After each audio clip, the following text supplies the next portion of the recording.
మా ఆయన ఊరికినే ఉండడు, ఏ ఒక తలనొప్పులు తెచ్చి పెడుతూనే ఉంటాడు.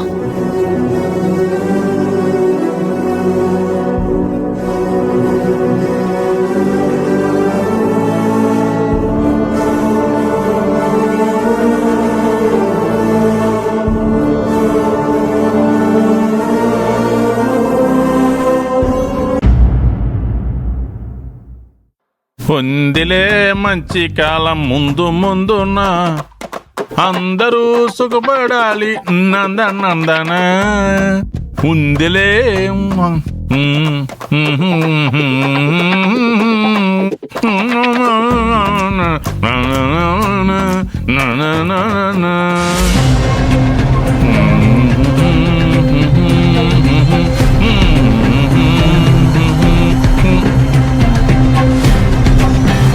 ఏం చేస్తున్నావు అన్నయ్య? ఇవాళ ఉదయం టిఫిన్ చేయలేదమ్మా, బాగా ఆకలేస్తుంది, అందుకే ఇది తింటున్నాను. ఏమండి, మీ వల్ల ఈ ఇంటి పరువు పోయే పరిస్థితి వచ్చింది. మీరు చేసిన పనికి బయట పెద్ద గొడవ జరిగింది. అసలు ఏ బాధ లేకుండా ఎలా తింటున్నారండి? ఏడ్చినట్టు ఉంది. కౌంట్ ఇచ్చినోడు తప్పంతా మొక్కలేసినోడు అన్నాడంట, అలా ఉంది. ఈ తప్పంతా నా వల్ల వచ్చిందంటవా? నీ వల్ల కాకపోతే ఇంకెవరి వల్ల గొడవ జరిగిందన్నయ్య? నువ్వు చేసిన పనికి మేము మాటలు పడ్డాం, మేము తలదించుకునే పరిస్థితి వచ్చింది. అసలు అదేమీ పట్టనట్టు ఎలా తినగలుగుతున్నావు? ఎలా సహిస్తోంది?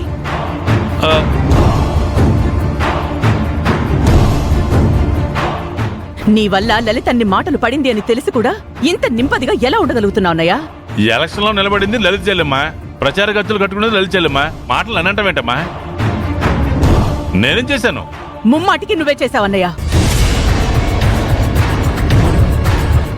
ఈ ఇంట్లో ఏ లోటు లేదు నీకు, నువ్వు చేసుకుంటే తప్ప. నీ గౌరవానికి ఎలాంటి భంగం కలగదు. కేవలం డబ్బు కోసమే లలిత పక్కన చేరి ఎందుకు ఇలాంటి పరిస్థితి తీసుకొచ్చావు? నువ్వు ఆలోచన లేకుండా చేసే పని వల్ల లలిత ఇంట్లో వాళ్లతో పాటు ఈ ఇంటి వాళ్లకు కూడా అవమానం ఎదురైంది. ఇలాంటి అర్థం పర్థం లేని పనులు చేసి తలవంపులు ఎందుకు తీసుకొస్తున్నావు? ఇది మరీ బాగుందమ్మా. లలిత చెల్లెమ్మ చేతగా చేసిన పనులకి నన్నంటవేంటమ్మా? దానికి చేతగా కాదు, దాన్ని మెతకదాన్ని చేసి 4 కాసులు నీ జేబులో వేసుకోవడానికి నువ్వు చేసిన దరిద్రమే ఇదంతాని. 3 పూట్లా తిని తిన్నది అరిగేదాకా ఊరంతా తిరిగి ఊరికే ఉండలేవా? ఎప్పుడూ ఏదో ఒక చికా కలిగించాలనే చూస్తూ ఉంటావు. చూడు బావా, నేను మీకిచ్చే గౌరవాన్ని కాపాడుకోవడం నీకు మర్యాద, మాకు మర్యాద. ఇలాంటి పనులు చేసి నువ్వు చులకనై మేము మనసు చిన్నబుచ్చుకునే పరిస్థితి తీసుకురాకు. ఎందుకు నాన్న ఎప్పుడు చూసినా ఏదో ఒక తిక్క పని చేస్తూనే ఉంటావు? మనుషులు సంతోషంగా ఉంటే నీకు నచ్చదా? ఇలాంటి పనులు చేయకపోతే నీకు తోచదా? ఏమండి, మీరు ఈ ఇంటికి గౌరవాన్ని తీసుకురాకపోయినా పర్వాలేదు, ఉన్న గౌరవాన్ని మంట కలపకండి. ఏమే నువ్వు సైలెంట్ గుండిపోయావే? ఎవరు తిట్టే నువ్వు కూడా? ఏమండి, వీళ్ళందరికీ మీ మీద కోపం అనుకుంటున్నారా? ఊరికి మిమ్మల్ని మాట్లాడడానికి సరదా అనుకుంటున్నారా? మంచిగా ఉండమని చెప్పడం కూడా తప్పేనా? అవునన్నా, నువ్వెప్పుడు జమీందారు కుటుంబం అని చెప్తుంటావు కదా. ఆస్తితో పాటు నీ హుందాతనం కూడా పోయిందా? ఎందుకు ఇలా చిల్లర పనులు చేస్తున్నావు? ఏంటి మీరందరూ ఆవిడ గారికి అండగా ఉన్నందుకు మావయ్యని నేరస్తుండి చేస్తున్నారా? మంచికి పోతే చెడు ఎదురైందంటే ఇదే. నువ్వురా, నువ్వు అక్కడ నన్ను కరెక్ట్గా అర్థం చేసుకున్నావా? ఇదంతా నువ్వేం పట్టించుకోక మావయ్య. విష్ణు, ఒక మనిషి మనకి నచ్చలేదు అంటే ప్రతిదీ తప్పు పట్టాలని దాని అర్థం కాదు. లలిత మీ మావయ్యని గుడ్డిగా నమ్మినప్పుడు ఇలా చేయడం తప్పు. పెళ్ళాం పిల్లల్ని చూసుకునే బాధ్యత మీకు ఎలాగో లేదు. ఇంకోసారి ఎలాంటి తలనొప్పులు తీసుకురాకండి. మంచిగా ఉండొచ్చు కదా నాన్న. ఇప్పటికైనా మారు నాన్న.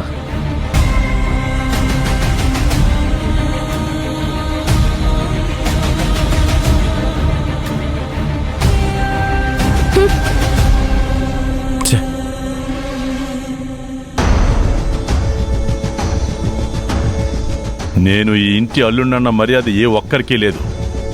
వాళ్ళు ఎలా సంతోషంగా ఉంటారో నేను చూస్తాను. ఎవరైతే లలితని అడ్డం పెట్టుకుని నన్ను ఇన్నేసి మాటలన్నారో అదే లలిత చేత వీళ్ళందరినీ చీకొట్టిస్తాను. పడున్నాను కదా అని మాటలంటే పడుతున్నాను కదా అని కమిడిని అనుకుంటున్నారేమో. నాలో ఉన్న విలన్ని నిద్రలేపి వీళ్ళకి కంటి మీద కునుకు లేకుండా చేస్తాను.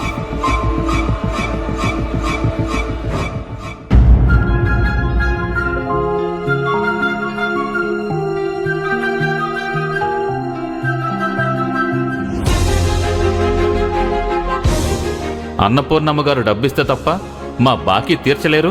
చేతగానప్పుడు ఎందుకమ్మా మీకు ఎలక్షన్స్?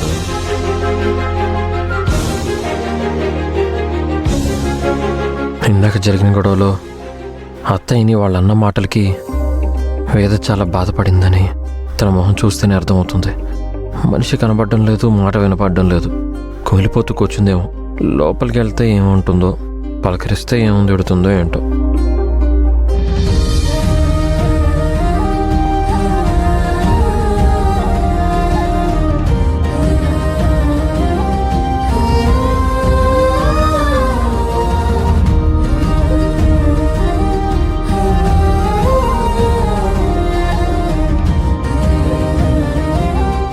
వేద కోసం చూస్తున్నావా?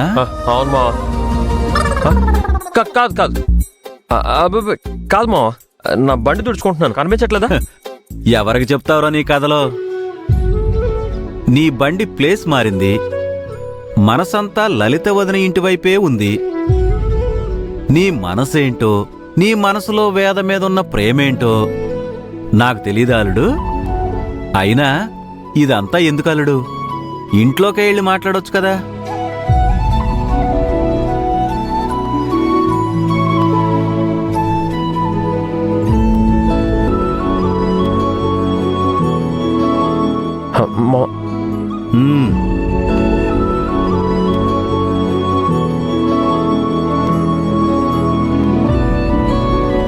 అదిగో చూసావా, మాటల్లోనే వచ్చేసింది. ప్రేమకున్న బలం అలాంటిదిరా. తన కోసం కొట్టుకునే నీ గుండె చప్పుడు వేద మనసుకు తెలిసిపోయింది.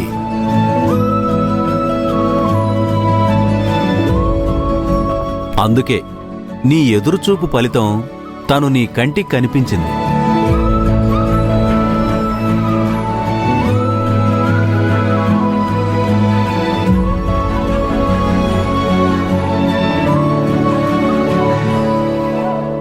ఇందాక జరిగిన గొడవ వల్ల డల్గా ఉన్నట్టుంది.